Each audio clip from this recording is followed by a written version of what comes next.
famous regarding evolution, they would have said Wallace. But Darwin is the name we all know. And if you, Darwin wrote a book, obviously, on origin of species, and I find it very interesting. Most people misremember that, and they want to put a little "the" there. Because what he's known for is placing humanity within the context of all the other animals. And people objected to that quite strongly at the time. And they think that's what his book's about. His book's not about that. It's just about evolution in general. He was born in a wealthy family. He studied religion and natural history at Cambridge. And at 22, he was hired for the HMS Beagle, likely to prevent suicide of the captain. It's often misreported that he was the ship's naturalist. He was not. The ship had a naturalist who was hired to be the naturalist that was taking samples across the world.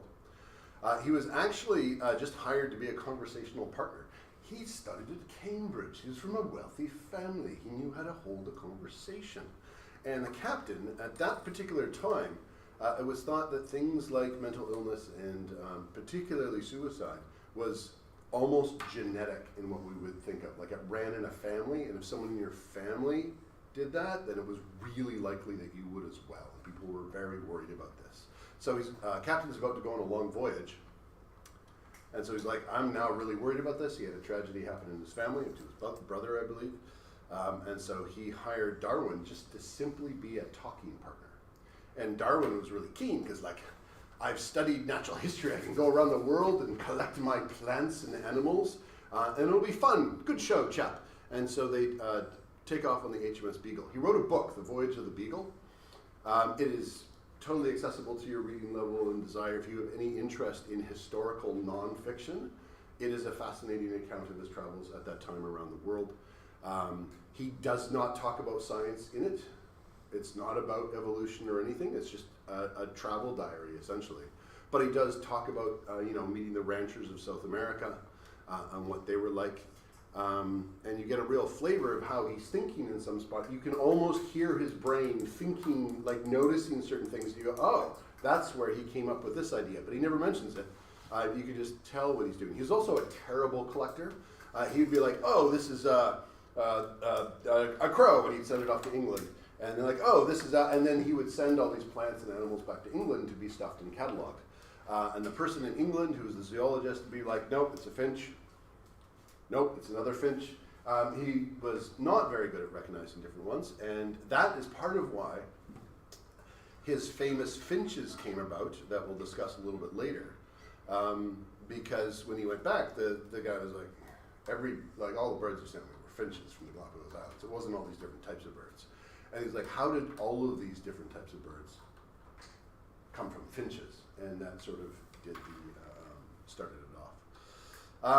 He wrote a book. Books tend to last, and so he became the most famous for it. His book was also highly controversial. Wallace, who was studying the same thing, he wrote papers, not books. But papers don't last in the same kind of way. He was born to a poor family. He was an explorer in Brazil and Southeast Asia. He collected thousands of specimens. He was a real working biologist and did a lot of work in that area. And himself and Darwin were colleagues and worked together on a lot of the different things.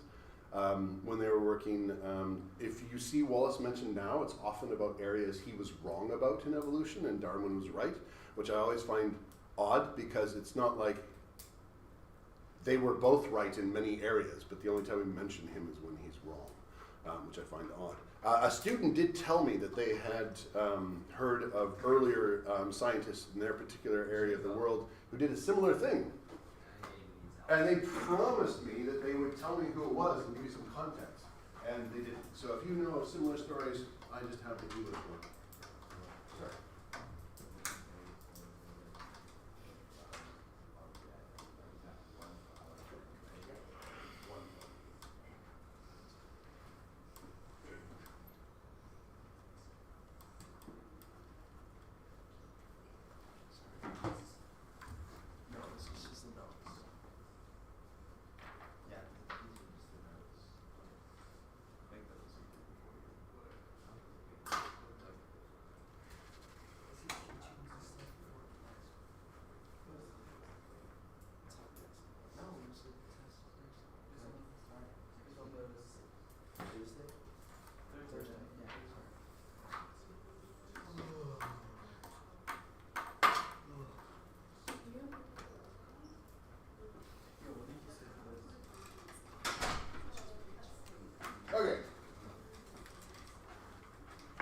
the time and place.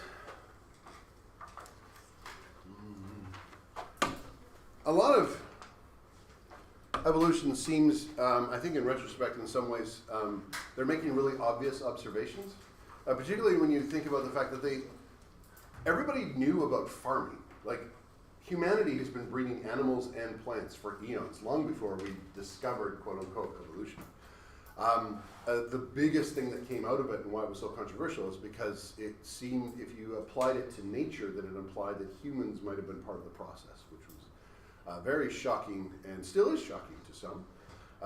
One of the reasons I really like this area, it's one of the reasons I went into biochemistry, is because I didn't believe any of it when I was a young strapping lad. I thought it was all nonsense, and I kept coming up with arguments against it. I would talk to my teacher about it, because my teacher didn't really care a whole lot, so I would just talk at them usually, and then they would tell me what was wrong with my argument, and eventually I knew enough about it that I just got really, really interested in it. Which goes on to say, and I think I've said it before, if you, for any particular reason, don't believe it, that is absolutely fine. I don't think of you any differently. I didn't believe it either. But you do have to know this stuff in terms of passing the test. So it's one of those areas that are a bit controversial. For some people, it was for me at one point in time. I don't mind. If you have any questions on it, like why is this argument good or bad, or I think it's good for this reason, I am happy to answer them. Purple. Without any judgment at all, because I probably have used it. Organisms. So, Darwin and Wallace's observations. 1. Organisms give birth or reproduce, because we're talking about plants too, but why not? Which seems obvious, and pass on traits, which doesn't seem like a stunning realization, but Mendel at this time is not known. What? Apparently he's not just unknown, he's unknown.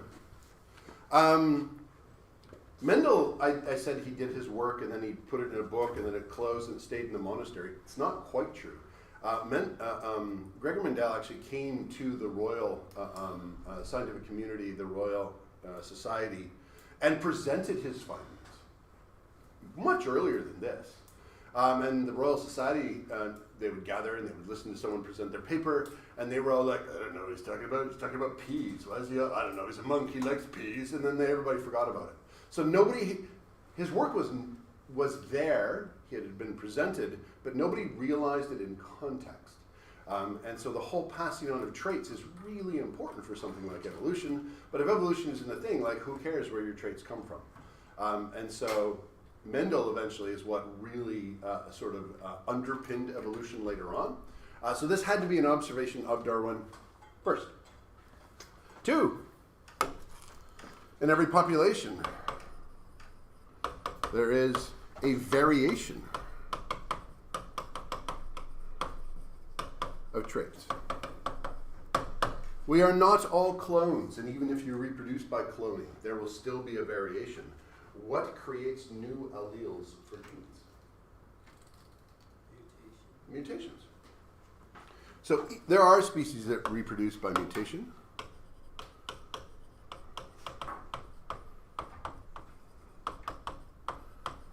If we think about bacteria, bacteria just divide and make 2 identical copies. Bacteria, math teachers, all the things that don't undergo sexual reproduction.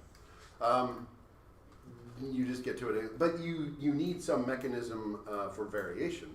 Otherwise, the disease would just wipe out your entire species. That has happened to species. Now that I think about it, there's a species of lizard all reptiles reproduce by reproduction except for the species of lizard. Every one of the lizards is a female. And the females know a genetic trick called parthenogenesis, in which their eggs, their process of meiosis goes wrong, and their eggs have all their chromosomes. So it's not 23, it's 46. It's a clone of the mom. That can theoretically happen by accident, in any species. It could theoretically happen in humans. You know, you could tell your parents, yes, I know I'm pregnant, but I never was with anybody. It must be parthenogenesis. It has never been observed in humans. You would be amazing if that happened. But these lizards do it all the time. For whatever reason, all the males died out, and the female lizards reproduced by parthenogenesis. However, they are on the edge of extinction because they don't reproduce fast enough with their mutation rate to outcompete the diseases, and so their populations have been steadily declining since that happened. Yes, Dave? What's that last word say in the blue? Alleles, A-L-L-E-L-E-S. And then what I think is a really obvious observation, but at the same time it was new. Some variations affect an organism's ability to reproduce.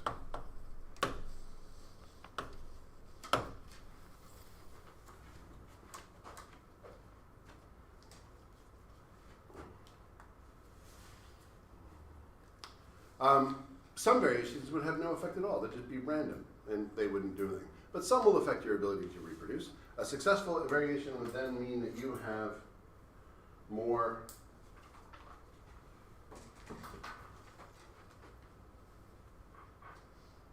it's not a trick question. If you have a successful variation for reproduction, what do you have more of? Offspring. You have more children. More fruit of your loins. My children hate it when I say that. I taught it to Mr. Wismer. He now uses that to refer to his children.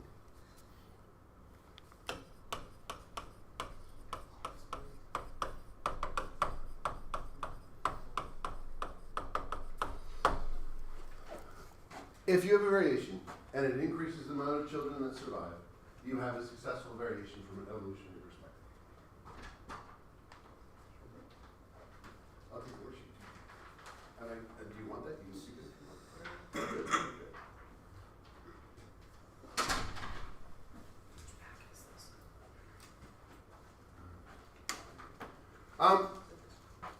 And I really like unsuccessful variations would result in what?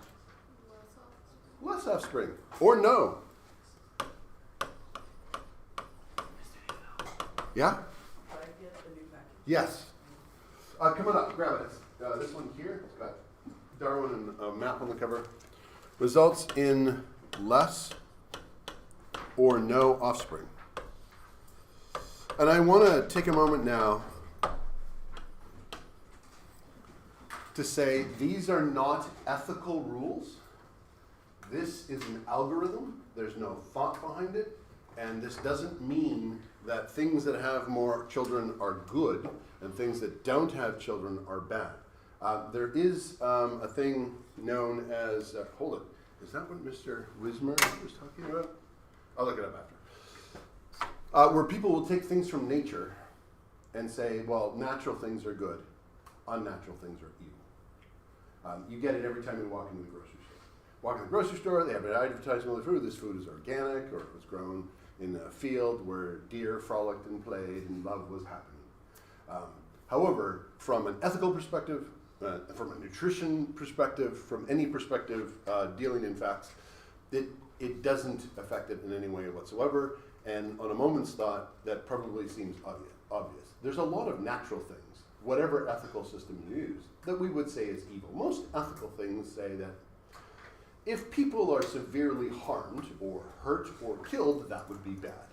And we have lots of natural things. Tsunamis, disease. If I brought in a syphilitic bear, bears can get syphilis, and let it loose in this classroom and it started eating you, the bear is entirely natural. But it would cause a lot of evil in the classroom as you were hurt and dying. Medicine and our ability to feed 8 billion people. These are generally good things. In ethics, we look at either the outcomes or the intention, depending on the type of ethics that you use, to say whether things are good or bad. It's not just natural or unnatural. That's called the natural law fallacy. But I do hear in places where people say, well, people should be like X because that is what evolution intended. Evolution, A, doesn't intend anything. There's no thought behind it. And B, all evolution intends is that you have as many kids as possible. And I congratulate you on resisting it up until this point. Right now, none of you are engaging in any sort of acts that would result in more children. And I really think I would make the whole classroom awkward right now. Me merely mentioning it is kind of awkward. So great that you're not pregnant. Actually, I don't know for certain that you're all not pregnant. But congratulations if you're not pregnant. But if you are, again, that's fine too. You're just succumbing to your evolutionary instincts. It used to be, I think, a little harder for me to explain what evolution is because nobody knew what an algorithm is. But now I find everybody knows what an algorithm is. What's an algorithm? It's an input in a program. I mean, you're all probably deeply affected by it. So, like, I had TikTok. I deleted the app for this reason. I was on TikTok and I was scrolling and watching, and someone said something that was wrong, like deeply scientifically wrong, and it made me angry. So I told them why they were wrong. And then, weirdly, TikTok showed me more videos of people saying things that were deeply wrong. So I told all of them why they were wrong. And in the comments, I told other people that were agreeing with it why they were wrong as well. I'm just trying to fix TikTok one comment in a video at a time. And then all of a sudden, my TikTok feed is just nothing but deeply wrong, flawed people making me angry all the time. And I found it made me so angry that, like, I would look down, and then when I looked up after typing many comments, like 3 hours had gone by, and I'd lost track of time. And so at the end of summer, I deleted it. It was just making me too angry. Apparently, they do this on purpose. See, I was born in a time where the internet didn't exist. I don't know if you can imagine that. And then when I was a teenager, the internet started existing. And you would go online and you'd find people who were wrong, and you would argue with them. And it was fun, because you're both arguing, and that's kind of fun. And then, now, they make money. If you stop and argue with them, and you watch their whole video, I'm not making money, they're making money. They're using the sacred art of trolling to make money. That's capitalism is bad. Yeah, so, but is there a brain determining your TikTok feed? Is there? Is it picking what videos you have? A brain? Like a human? No. We call it AI, but it's not AI. It's just A. A better term would be VI, a virtual intelligence. Artificial intelligence implies something that could theoretically think like us, have consciousness, decide right and wrong, get sad about poetry, whereas a virtual intelligence is a mimic. AI is just nothing but a really long number of if-then statements. If X, then do Y. If Y, then do Z. And then it just goes on and on and on. It just can do a lot of them. It's actually not revolutionary. Just we hit a point where we have enough computing power to do that. But it's an algorithm. If you put certain inputs in, you will get certain outputs without any intelligence in between. Just a set of rules. And evolution is essentially a set of rules that exist in nature that just work because of how reproduction works and how survival works. So it's just an algorithm. Nothing gets picked because it's good. It just gets picked because they had more children. It would be a necessity that if you have the most children, the genes that allowed you to have the most children, the next generation, there'd be more of them. And then if they had more children, the next generation, they would have even more of them, and then that gene would spread out. So at the end of the day, evolution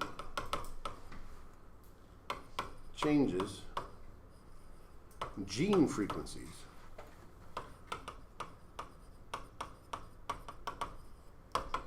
In population. And it doesn't actually even say anything about in there about individual, like individuals don't evolve. Populations evolve. Because individuals, you're stuck with the genes that you have, at least until we get some genetic engineering going on. And when we have genetic engineering, we will be able to change the landscape of evolution in the same way that planes change the landscape of flight. We don't have wings, but now we can fly. We can't touch evolution, but now that we can, we might actually be able to evolve the individual. You can pick what genes you want. You don't have to wait for the right type of parents. So that'll be nice and terrifying, depending on who gets control of it.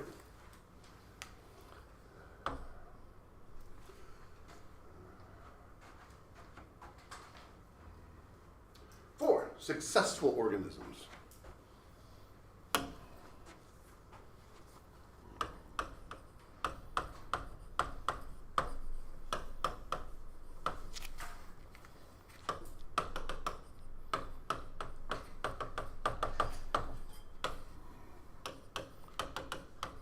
I have to put in the surviving children because there's multiple strategies. You can imagine a family that has 50 children. What's the second word? Reproduce often. What do you mean? Oh.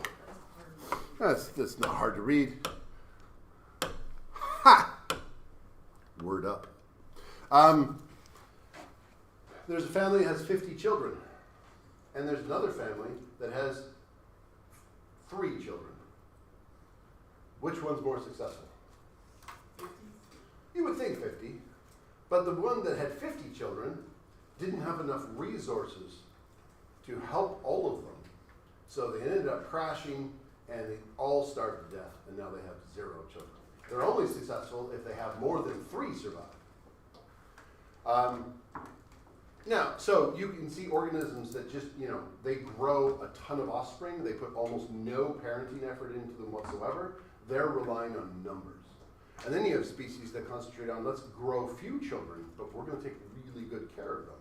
And we're going to make sure more of them survive than if we just left them on their own.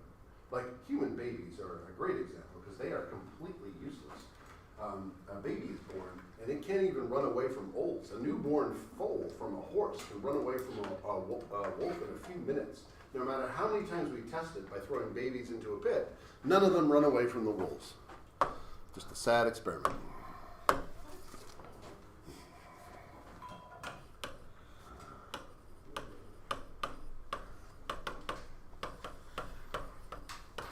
Common misconceptions. When I say an organism is evolutionarily successful, it is very fit, survival of the fittest. What do you think of as fittest? Fittest. Yeah, what does fittest mean? You get killed. Yes? What were some traits that would stop you from getting killed? Strongest. Strongest. Fastest. Smartest.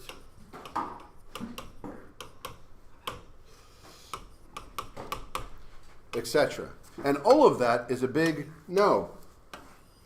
The only thing that matters is that does it reproduce off us. Now, can a stronger creature have more children in an environment? Sure, maybe.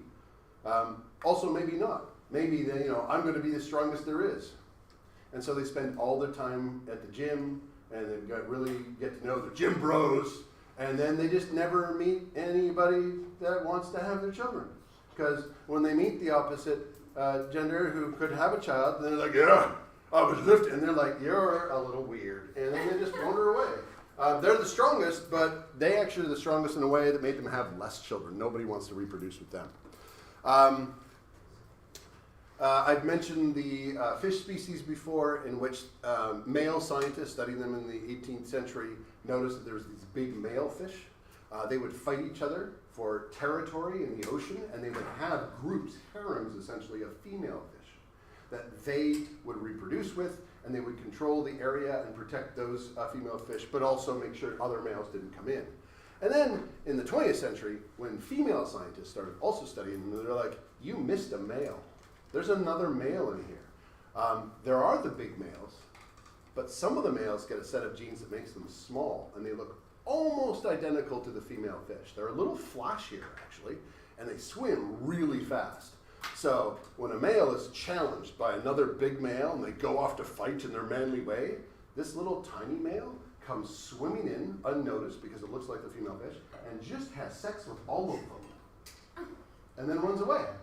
And it's highly successful. It's actually, according to the study, more successful than the larger fish.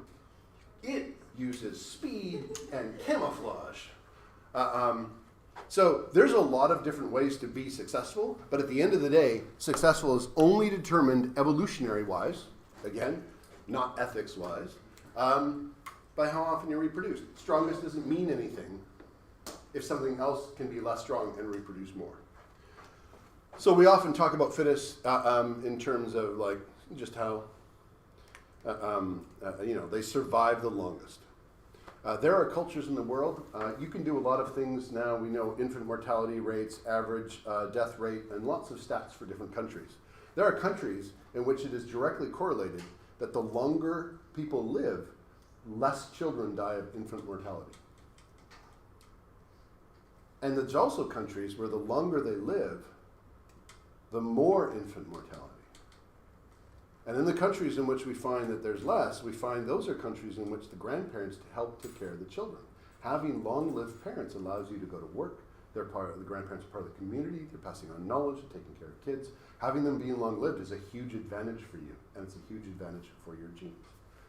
In countries in which that doesn't happen, sometimes it's a detriment because the parents aren't dying and leaving you their inheritance.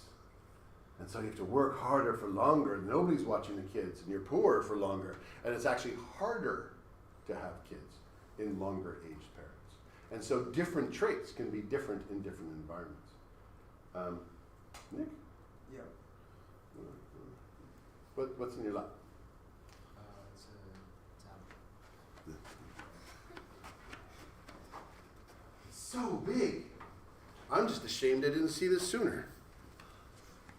Mr. Neufeld, what time is the assessment again? What time is what? The assessment? What assessment? The test. You're very confused. No, like what day? Oh, it's on the Google Classroom. It's the Thursday, right? Whatever day we have class, Thursday or Friday. What's today? Friday? Thursday. So it'll be on Thursday because it'll switch. Okay. Anything else? No. Okay, theory of natural selection. How does it select? Number one,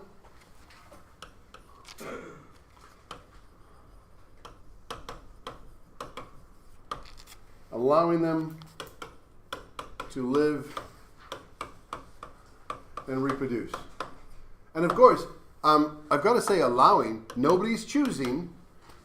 The universe allows you to live in the sense that you didn't go, oh, look, this is a pretty view, and then you just like jump off a cliff because it looks pretty. They've actually, do children avoid heights because they have an instinct and that's bred in, or do they learn? We've done some really fascinating experiments. We put glass over stairs and just allow the children to crawl across them. Do they stop? Do they notice? And at a certain age, they don't notice at all. They'll just crawl right over a cliff. Human babies, again, are idiots. And then later on, all of a sudden, once they learn, once they've fallen a few times and hurt themselves, they know this is dangerous. They have to learn that. And so having parents around that can make sure they learn it without hurting themselves is really important. So the environment allows some to live. And then it chooses who dies and doesn't reproduce. And now, obviously, you don't have to die to not reproduce. There used to be, it was humorous and tongue-in-cheek, but it would take news stories in which people managed to remove themselves from the gene pool in such a way that they improved humanity by removing the genes that were that dumb from there. The first award was given to a couple of men who evaded several security procedures and broke into a tiger cage to pet the tigers, and they were both eaten. Now that story, they found out after, is probably apocryphal. It didn't really happen. One that did happen, did I mention this one before with the Mercedes-Benz? You know what a car hood ornament is? Little piece of metal sticking on the hood of the car. Some young men were just fooling around, as young men are wont to do. And one of them was sitting on top of the hood, on the front of the hood, with his legs wrapped around the hood ornament, and the car was driving, and the person driving the car hit the brakes, and the person on the hood went flying forward. And then the hood ornament kept behind a couple really important pieces of his anatomy that would be required for reproduction. So he removed himself from the gene pool. But he didn't die. He went on to survive. You can live without those. You just can't reproduce without those. Yes? What's the word after dies? And doesn't reproduce. Oh, doesn't. Doesn't. Why are human babies so like in conflict compared to? If they continue gestating for the same amount of time that other mammals require to come out more active, we would split the pelvis of the human genetic females giving birth. Our great hallmark is our brain, and our brain evolved really big, really fast. The pelvis of the average human female is too small for the head to fit through. So what did evolution do with our head so that we actually can get through? Slow its growth. Yeah, well, first of all, get born earlier, so you have a more useless baby. So parents are intelligent, they can take care of the kid. It's got a big brain, it'll get smart, just got to take care of it. Also, how many of you have taken care of little tiny babies, just like a week old? Excellent. Why do you have to be really careful with this part of their head? Because It's it's soft, just it's not developed. Sorry? it'll bend. It'll- If you leave it on its side too long, Oh, yes, there's that. But what's right here in the middle? like There's all soft small part. brains. Yeah, it's the brain. There's no skull there. The skull has to grow together and fuse. So in an adult brain, your brain is fused together. But a baby just has plates. And when you're being born, the plates go like this, and you literally squish the brain together. Which is why when a baby comes out, and even if it's been washed up and you see it afterwards, it's really ugly. Like you look bad if you came out that way. Like the whole brain goes, and then you come out, you kind of stay that way for a bit, and then the head goes back to normal. If you were born by cesarean section, like they operated and took you out, you actually have a prettier head. There's a number of doctors who told me that people who shave their heads, he can tell what type of birth they had by the abnormalities, not abnormalities, you're more asymmetrical if you went through a vaginal birth because your head got squished and it didn't completely go back to normal. Whereas if you're born by cesarean section, you got a nice, pretty, even, symmetrical head. Yeah. And it does that to essentially. Way evolution works is it works with what's there. So there's a hole in the pelvis that the baby has to be born out of. There's no way to take it out unless you have an intelligent creature that can do a cesarean section. Otherwise, so to get a large brain through that, have them get born earlier. Whereas a horse can come out, like its head compared to the rest of the size of the body, not nearly as big, like long, narrow, but like its whole body is big. It all fits through and it can get up and walk relatively well. It's cooked longer. They often call the first 3 months after birth the fourth trimester because that's about the time it would take. You're born about 3 months too early compared to other mammals. And that's about the time they start crawling. Well, if they're crawling early-ish. Some kids don't crawl till 1.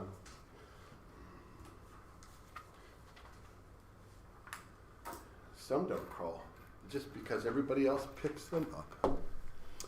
So this is what's known as natural selection, because there is a selection process here without a brain.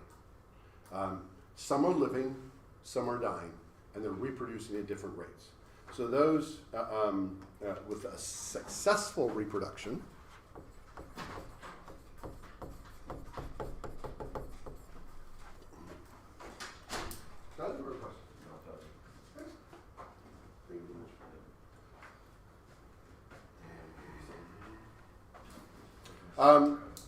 result in a population. Oh, right, this was written badly.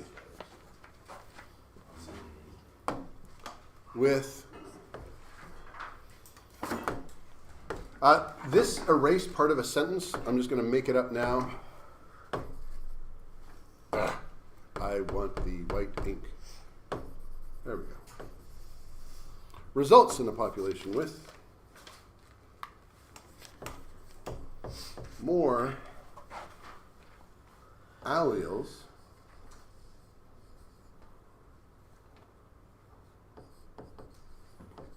from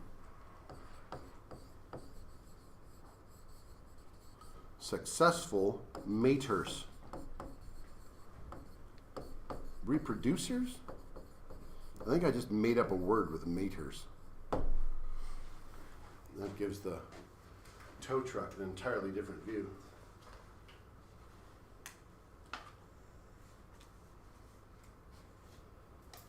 Now, it's not survival of the fittest. That's the phrase I was using before. This is a misnomer. It fits on a t-shirt. Survival of the fittest. So it was often used as a shortcut. They meant by fittest that what reproduced. But I think in sort of like common pop culture vernacular, people kept going to strong, fast, smart. It's not. How many of you have seen the movie Idiocracy? None of you. You have. What is the point of the movie Idiocracy? All the dumb people Yeah. are like, I outnumber this, like, Yeah. woman. The point of Idiocracy is dumb people have more children than smart people. Smart people have fewer children because children are annoying. You got to send them to Brentwood. It's really expensive. As one parent put it in a graduation speech, sending your child to Brentwood is like pushing a brand new expensive car into the ocean every single year. And he said, I could have had a boat. And then he went on about how much he loved his children. Because, you have to. So, like, maybe the smarter people stop having children. And the point of the view, Idiocracy, is if only the dumb people are having children, that will spread the dumb genes. And then over time, humanity will become dumber. Just so you're aware, there's no evidence that that's the case. IQ scores have been going up every generation since we started testing. Now, that could also be an artifact of the fact that we're getting better at taking tests because we grow up in a more and more artificial environment. Well, an environment we make. But we also get better at solving all sorts of puzzles every generation. Every generation seems to be a little smarter than the last one. We don't know why. Could be evolution. Could be just better nutrition. Every year, more and more people get fed, and that's why averages keep going up. We don't know. But it doesn't appear that we're actually getting dumber. Smart people have lots of kids too. And with some methods, some of them have a lot of kids. You can think of the doctor who ran a sperm clinic and then stopped paying customers because he didn't need to. And then it turns out 800 children, he's their daddy. Huge, again, successful from an evolutionary perspective? Yes, highly unethical. Why would that be unethical? Like, they were paying for good quality gametes. They got good quality. I mean, he's a doctor. He fit a lot of the criteria they were checking off. Why would that be bad? Yes? Because that increases the likelihood of someone having children with someone from the family. They found out because siblings were getting married and they didn't know they were siblings. And then some diseases that ran in his family started popping up. Way too high an amount in that little town. And then they traced it back to that doctor once they started doing genetic testing. And they're like, you all have the same daddy. Who is this daddy? And then eventually they were all like, well, we all got the sperm from the same clinic. And then they traced back to the doctor. Reduce their fitness because they're all too related to be with each other. Oh, he got sued into the ground, and I think he also got criminally charged. It is What can they criminally charge you? rape. They did not consent to his sperm. What? Is it a form of sexual reproduction? Yes. I mean, rape isn't just about reproduction, obviously. That's not the only criteria.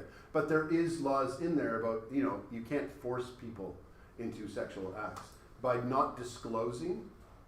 Like he said, you come in here, you get a random sample, everybody's going to have a different father. Like he lied about what he did it, and then he did that. So it's a form of sexual assault. I don't think it's actually called rape, but I don't know what section of the what criminal act it would have violated, but it would have been in the sexual assault section. So yeah, he got charged with a lot of things. And nowadays with genetic testing, you're going to find out about that fairly quickly. Where did that happen? Oh, this happened more than once. If you look up news stories, you can find multiple occasions of this. It's not common, but there's one of the times it happened in the 80s. I think that's the first one I heard about. And he said he was doing it for good reasons.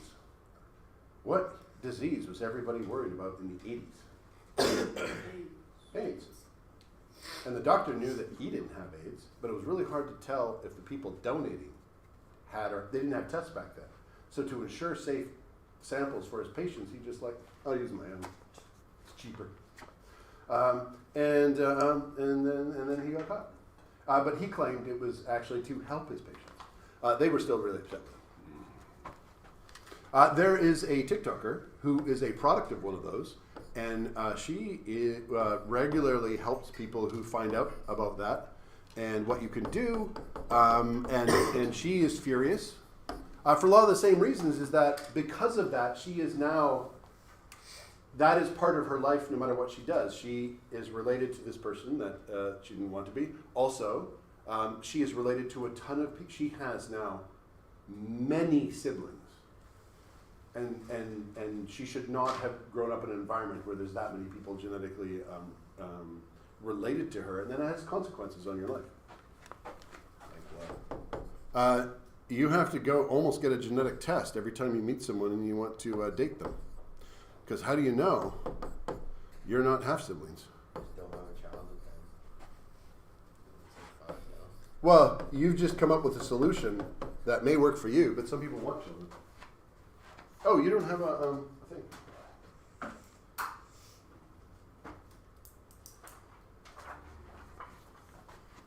Also, there are people who don't necessarily want to have relations with their siblings or half-siblings, regardless of whether or not there's children in place. It's considered culturally icky by some. This is all known as natural selection.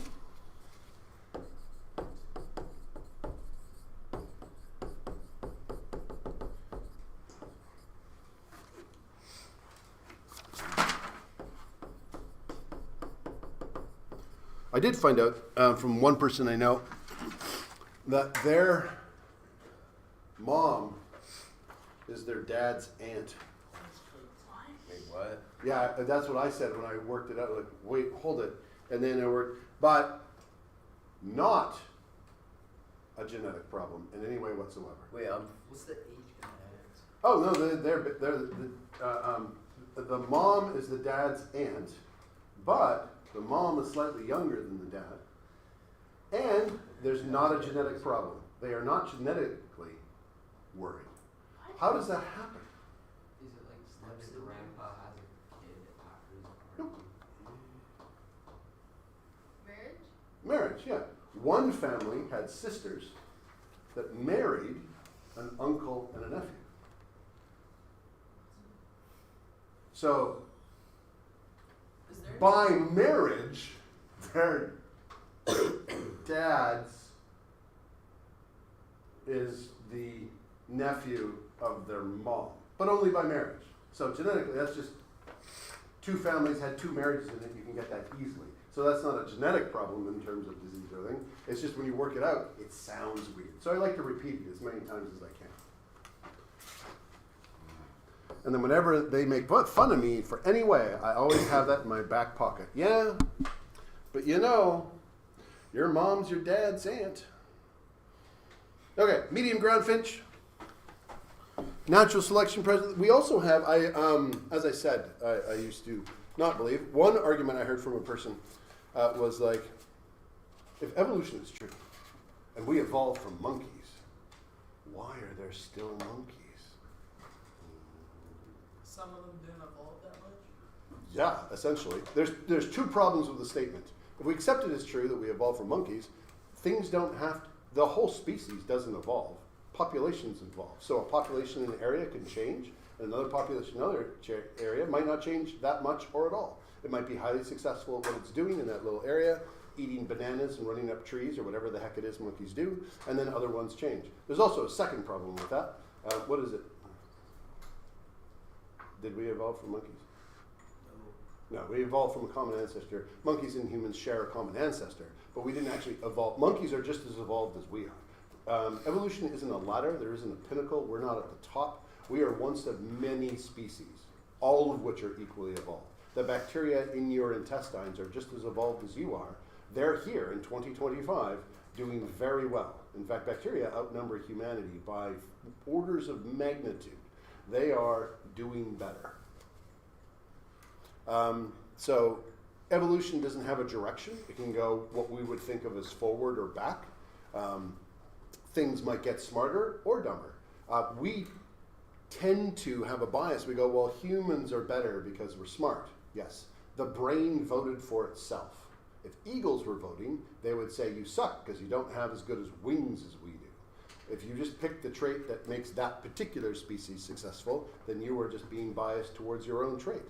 We have great brains, but we don't have a lot of else. And there's lots of creatures that are more successful than we are by any particular measure. It's only when you measure it by the things that we like that we say that we're successful. We may have 8 billion people, but compared to bacteria, that is a relatively small amount. On dry years, what do we notice about beak depth measured on here? Yeah. Yeah, why would it go up in dry years? Yeah. So they can get into the ground deeper to find them. Yeah, they got to find more seeds. They got to get at the water. They have to dig deeper in the ground. Beak depth matters in dry years. You can see it pop up. And then you see what happens during a wet year. It goes down. Why would it go down? Yeah.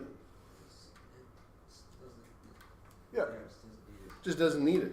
And it may take time to grow a long beak. Meanwhile, while you're growing the big beak, the ones with small beaks that are already done, there's plenty of their water out having sex and getting tons of eggs or whatever it is that ground finches do. And so now they have an advantage because they have a shorter beak. It takes energy to grow a beak, and you can put that energy into your eggs and mating instead. But notice evolution tracks it. It goes up and then down, and then up and then down, and then down and then back up. It is whatever it wants to be. There's no forward direction. There's no reverse direction. There is just adaptation. Adaptation doesn't care about getting more complex or less complex. It's just whatever works. If you're in an environment where everything's incredibly simple, maybe more complexity will allow you to out-compete them. But once everything is complex and complex rules, maybe being a little simpler allows you to do things faster. We never really quite know until you test it in the environment. Oops. That's way ahead. Selection pressures.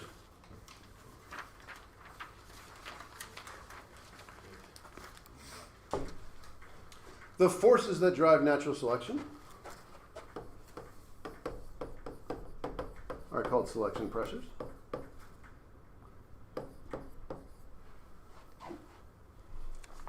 And that includes anything that includes the reproduction.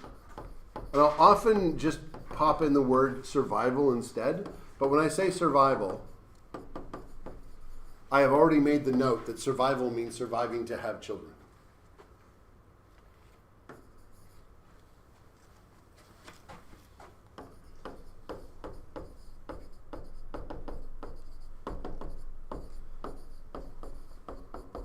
And we face quite a number of selection pressures. What time does this class end?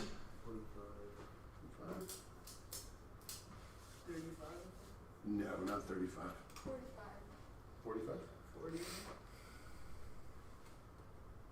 Take 4 minutes. Be back here by 11:30. If you want to go grab something, stand up, shake your legs.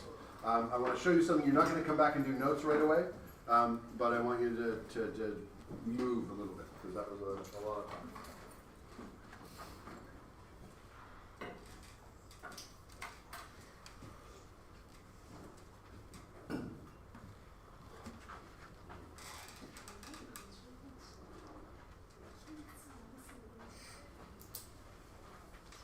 Eden, Yes. a comment on one of the things you said about a study sheet. Yes. I don't have a study sheet ready to go, but all of the worksheets. Or study sheets. Well, yeah, because they have the answers. Okay. Also, I just made up 4 rows and I'm going to post. I have all the notes that are going to be on the test Okay. filled up. Okay. So I'm going to post those so you can also have those as well. Would that be helpful? Yes, that would be helpful. And when you said study sheet, do you want like practice problems or did you just want a summary? Practice problems. Okay, use the worksheets for that. I'll see if I can find something easy for other things. Alright. If I can post it there beforehand. I'm always pleased when a student is like, I want more. Oh yeah.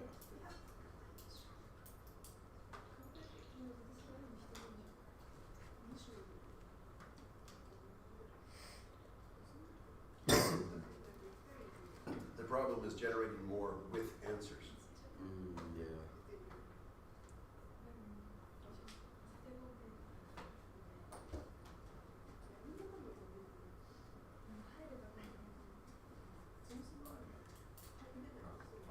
Hold it. We are 45.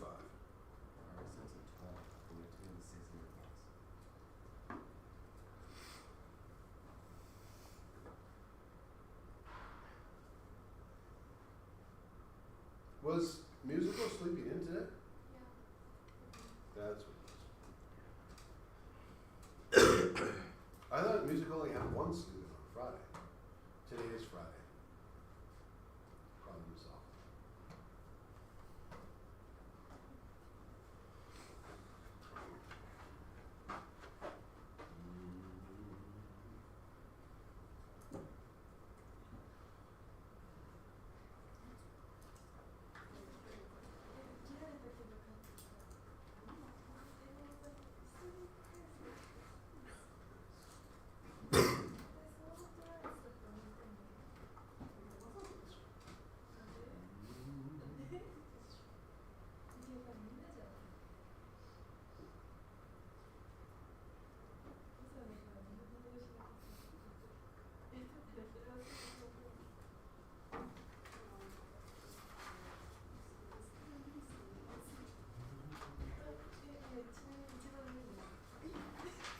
Nicholas, Yeah. why are you so tired? No, I'm just, I'm not tired today. I just rest. Like, I just do that when I rest. That usually means you're tired because you're trying to close your eyes.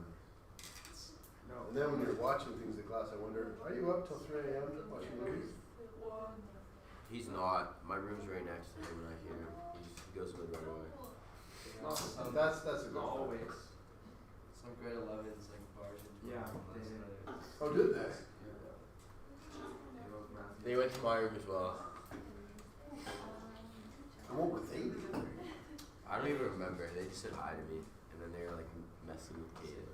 No, they, Poor Katie. Did they want food? I don't think Caden was. Oh, I don't know Katie's.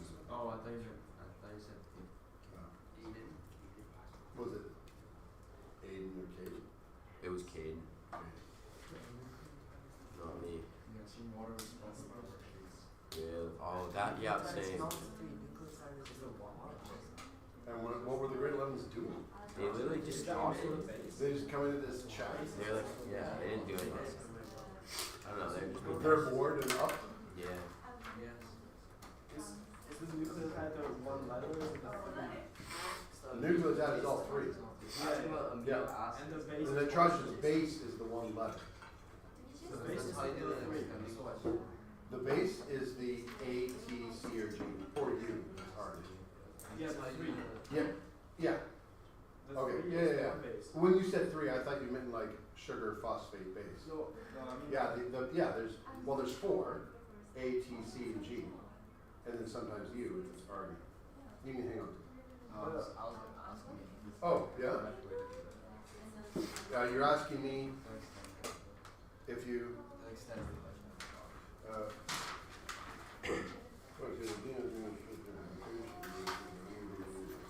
Oh, I'm going to show you work.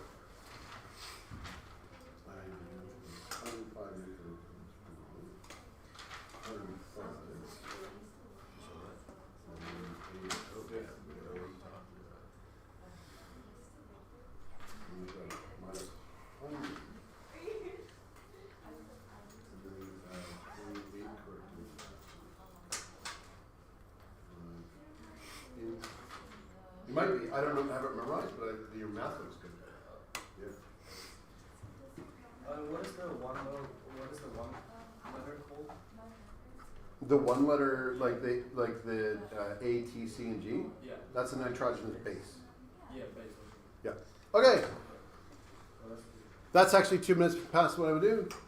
Phones away, laptops away. We're going to do some notes on this after, but first I want to show it to you. There's a few games I posted on games. They're games in a scientific sense. A couple of them are quite fascinating. Some of them are fairly simple. This is fairly simple. We're going to play. This mimics a historical study that was done in the Forest of England. The Forest of England, famously in one area, has fairly light bark. And moths have a natural mutation that makes them quite dark. And so if you're a bird and you're trying to eat, what moths do you eat first? The black ones. Yeah. Now, can you see the light-colored ones flying across? Yeah. Yeah, honestly, I only see them really when they move. And I'm just trying to grab the most obvious ones. Go, go, go, go, go, go. Get that one. And you could just, but what it's doing is you're mimicking a scientific experiment. We're showing how the number of light-colored moths are going up and the amount of dark-colored moths are going down over time. And you can see as I do that, it goes down. And then they're just breeding and undergoing a selection pressure. And we end up with more light-colored than dark-colored. And the reason this, due to a historical contingency, became a really famous study is, because this happened during the Industrial Revolution, and the factories started pumping out coal dust because concern about the environment didn't exist yet. And now all the trees became dark in color. And now which ones are subject to the most selection pressure? White ones. Yeah. And so we would expect in the population over time, the allele frequency of the light-colored ones to decrease. Because they're easy, like just hitting the dark ones sometimes is hard. Oh.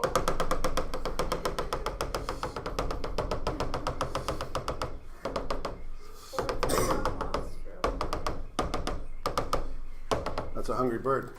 And we can see over time, I didn't know there was that many dark ones flying around. I missed a lot. That the amount, I got them to 0 at one point, decreases and the selection pressure goes the other way. So really a nice graphed example of a selection pressure. This case by a predator. Yes? If you got us to 0, how did it go back up? It's a natural mutation like albinoism. So there are mutations in which the moths just become dark. So it'll just pop up in the population. There's some mutations that are just like really easy to happen. And they just crop up because if you just make 1 point mutation in a gene, you get that variant. So it's just 1 point mutation that causes melanin to overproduce and you get dark moths, which turns out to be handy. There's another one.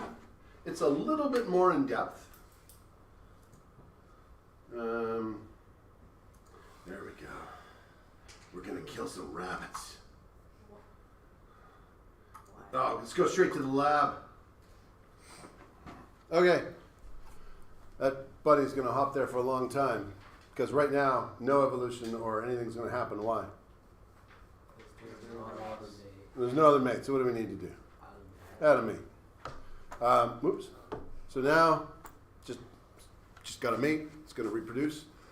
Fur, dominant or recessive for brown fur? Dominant, sure. Mutation incoming. Ears, floppy, dominant or recessive? Excellent. Oh, it made it Why? Maybe I only have choice over the first one. Teeth, long or short, dominant or recessive? Long. Long as what? Dominant. Okay, let's go. Oh, it made it the other. Okay, I don't know how the game works. So it's made that recessive. That is so white is dominant. And now there's very little selection pressure going on here. There's some mutations of brown ones, but let's introduce some wolves. What would we expect to happen over time with the wolves? Oh my God, we might have bunnies all over the world soon. Oh. Why do they keep Only disappearing? the white. The wolves only come at particular seasons. And so and the amount of wolves depends on how well they fed the previous season. And so the amount of wolves, you'll notice, will also change. And then down here, it's graphing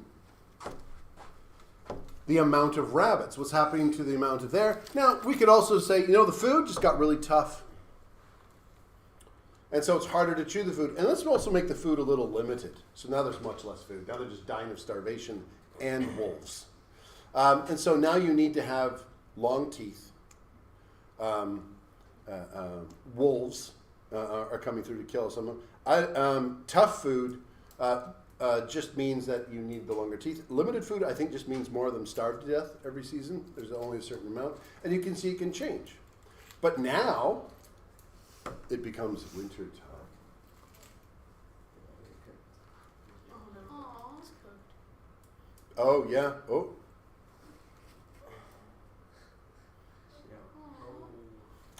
It's winter time. Let's make the food at least not tough.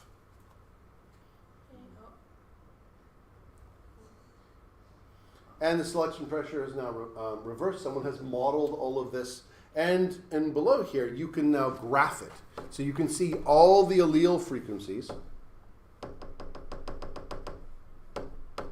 How many have white fur, brown fur, straight ears, floppy ears? I have no idea what the ears do yet. Short teeth and long teeth, and start seeing what different selection pressures do. Selection pressure from the environment, selection pressure from the predators, selection pressure from the food itself. It's now back to tough food and limited food. Oh dear, we might kill all. I have killed all the rabbits before. Put so much pressure on it, they just go extinct, and then the wolves don't have any more food.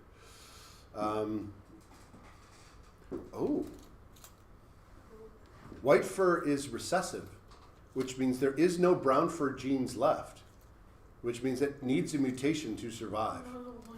So there's only one left. It's not. Uh-oh. It's gonna undergo mitosis. All the bunnies have died. Aw. Undergo mitosis, yeah. Because it is an algorithm like TikTok, it is actually lends itself well to computer simulations. Because you can put in a bunch of traits, and then you can just let the computer start combining traits, essentially like reproduction does, randomly, and just see what survives. And people have made a variety of games. Well, games, I use the term loosely, but a variety of demonstrations. So there's one here called The Life Engine. I quite like this one. These are plants. And so if I pause it, grab it and move it. What it does, if we zoom in, a green thing produces food. That yellowy orange thing is a mouth. The blue one isn't part of an animal, that's just leftover food from something that either died or made food. A red thing harms adjacent organisms. If you harm it enough, it will die, and then you can eat it. There's also things that help things move around. All of these are mutations you can get as you watch the population. And you can just speed up the simulation and watch it go.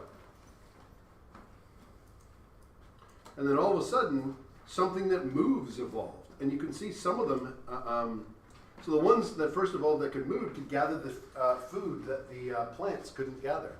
And then all of a sudden, some things with red blocks evolve. And those are things that are eating other things when they hit them. And then at some point, the plants may evolve the equivalent of thorns, stuff that kills things when they get hit. There are a few rules in the game. If you move, you can't produce food. And it's just a little dot simulation. You can stop it at any time and then start investigating. You know, we have apparently 89 different species. Total population here, population is slightly going down. The largest organism ever made is 5 cells. If I go to the editor and do the pick button, we can see, okay, this is made of just a mouth and what's blue? Blue again. Blue allows, so it's a mouth and moving. That's all it is. Whereas that one What about the red one? is that is something that kills things. So if you touch it, you take 1 damage. So that is a spike and a orange is, what did I say it was? A mouth and a food producer. So it's protecting itself from the moving things. Is there another one here? And you can see their mouth, there, moving, and something to kill other things with. They can get larger and larger and larger. I've seen as large as 8-celled creatures. They start evolving sometimes different shapes to trap other things. Pardon? Can there be more than 8 cells? You can play around with the controls. So what do you want to change the lifespan, see how they see, if they evolve eyes, how big, this cell size is not how big they can get, it's how big of a simulation you're running. So if you make the cell size 1, you just essentially get a bigger map. The frame rate is going fast now because I used a small map, but it's not the graphics that slow the frame rate, it's got to calculate what's happening with every single creature. And so that can slow things down. What I would like you to do for prep is to pick this one, or there's another one. Stop. Why are you packing up?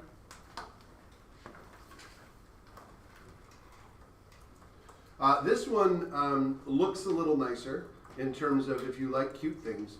They have blobs, and the blobs go and get food, and big blobs can eat little blobs, and they have traits, and they can evolve different types of traits over time, and you can see how those traits evolve over time. It is a selection process. These are a little bit more advanced simulators, and a student came and asked me, what observations do you want me to make? And I'm like, I don't know. I want you to observe what's happening and see what happens. I've had one going since yesterday, and I found that a plant evolved. Specifically, it has the right shape, that if one of those moving things that has like a red bit that will kill it comes into it, it protects itself, traps it, kills it, and then eats it. It's like the equivalent of a Venus flytrap. It's got just the right shape to kill the organisms that are there. Within 7 generations, all of the animals change their shape so it no longer works. You can see, you get into the details, you can see some really fascinating things happening. Where do you want us to write them? You don't have to write them anywhere. So, you ever read a book in English and you would have liked it except for the fact that you had to write stuff down about it? Yeah. Yeah. I just want you to play with it. Okay? You don't have to write anything down. If you learn something, I'm going to think that's a win. If you actually do it, that's a win. We're going to be doing a project later, and one of these might be useful to do sort of a virtual experiment. So if you have some familiarity with it, it might be useful. That's it. Thank you very much. Thank you. We're good to go. It's all linked on the Google Classroom, all 4 of them, the 2 I used and the 2 more complicated ones. Oh! Before you go, I meant to hand back your quiz. I will do that soon, like right after this class. Come back after your classes. I got to get them. I'm going to put them in a big bowl outside the classroom. You can come get them. Over this weekend, as I mark things, I'm going to put them there so you don't have to wait to class to get your marked quizzes. Second quiz will be marked today and will come out I'm today like as well. not gonna remember that. It's just going to be outside there. I'm gonna be upstairs. I'm not gonna remember that. Like all the way up. But when you go to study and you go, oh, I want the quiz, you'll just come down to the CIL. Oh, we can grab it at any Anytime. Oh. I just don't want to walk in my classroom. What if someone else grabs your quiz? They would never do that. All of the worksheets that we have today, so we hand them all in on Thursday when we turn The worksheets? like The frame shift and stuff? the frame shift and None of then that's on the horizontal. test. No, okay. The test is on everything up to the end of Punnett squares, blood typing. All the stuff we've had a quiz on is what's on the test. Okay, so All of that, you have them, I want you to do them, and we will reference them in the future. But I'm assuming you're catching up.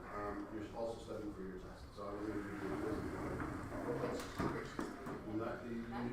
You hang on to them, but you don't have to bring any to class. No, but like, there's a picture. It's the testing. Yeah, none of it. You're just writing a test.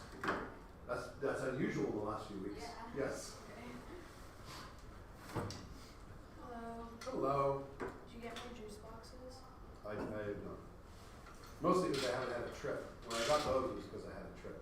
I haven't had a trip, or I haven't put in a thing to get them. I'm reminding you that we need to set our retake date. You just had your what? Our retake date. Oh yeah. Why don't we do that first thing so I don't forget? Oh yeah. Yeah. I want my grade to be higher than this. Me too. Is yours that? Oh, no. Yeah. Usually smells. Yeah.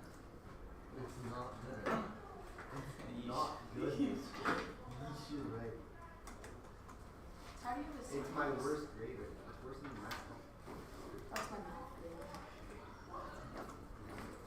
But I also have a really bad teacher, so it's not like What's your teacher? Well, math babe. Just speak up loud. Ah, Hey, scare my I'm not grade smart 10s. enough to be